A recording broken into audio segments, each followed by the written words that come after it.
Imħabbra b'effett immedjat ir-riżenja ta' Chris Fearn minn deputat Prim Ministru u Ministru tal-Gvern.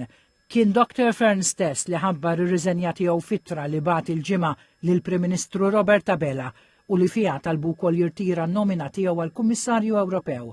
Ftit wara l-Prim Ministru Abela talab lil Dr. Fearn jirrikonsidra d-deċiżjoni tiegħu u tenna l-fiduċja sħiħa fih. Fit-tweġiba tiegħu lil Dr. Fearn, il-Prim Ministru Abela għalli fl-iktar mumenti jibsa l-pajjiż mhux bissab lil Dr. Fearn spalla iżda l-pajjiż ibbenefika bil-kbir mill-kapaċitajiet tiegħu għalli dan kien ukoll innutat fuq livell internazzjonali. Fl-ittra lil Prim Ministru Dr. Fearn irrefera l-iżviluppi fl-aħħar jiem dwar l-inkjesta maġisterjali dwar VGH Steward u qal li dan il-pass qed jieħdu mhux għax għandu dubju dwar l-innoċenza tiegħu imma x'irid jagħmel is-sewwa f'kull waqt u ċirkostanza. Huwa qal li kien jippreferi li jkollu l-akkużi u l-proċess verbal tal-inkjesta fidejh qabel jaġixxi għalli ħadd iktar minnu ma jista' jkun ċert li l-qorti meta tfittex fuq u se ssib biss l-innoċenza sħiħa tiegħu. Dr. Fearn qal li parti sostanzjali tal-verità tiġa ħarġet mit-tliet rapporti tal-Awditur Ġenerali li skolpawh b'mod sħiħ minn kull ħtija. U għatenna l-apprezzament tiegħu lejn il-Prim Ministru għal fiduċja sħiħa li wara fl-integrità u l-kapaċitajiet tiegħu għalli huwa dejjem qiegħda dmiru b'integrità u korrettezza.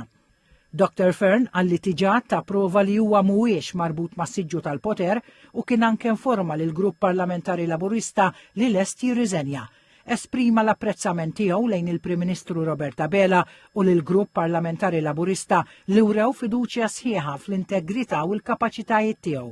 Sellem ukoll it-talim li ħa mingħand il-ġenituri tiegħu li Dr. Fearn qal rawmu fih il-prinċipju tas-sewwa f'kull waqt u ċirkostanza. Huwa qal li fiċ-ċirkostanzi preżenti u għax tant jirrispetta l-istituzzjonijiet inkluż dawk Ewropej ma jistax ikompli jonora l-obbligi tiegħu kif dejjem għamel. Dr. Fearn qal li inġusti kemm huma inġusti l-akkużi kontrih u ineżistenti l-provi li l-Malta, li l-Kostituzzjoni u li l-poplu Malti jrid jibqa' jpoġġihom qabel kollox.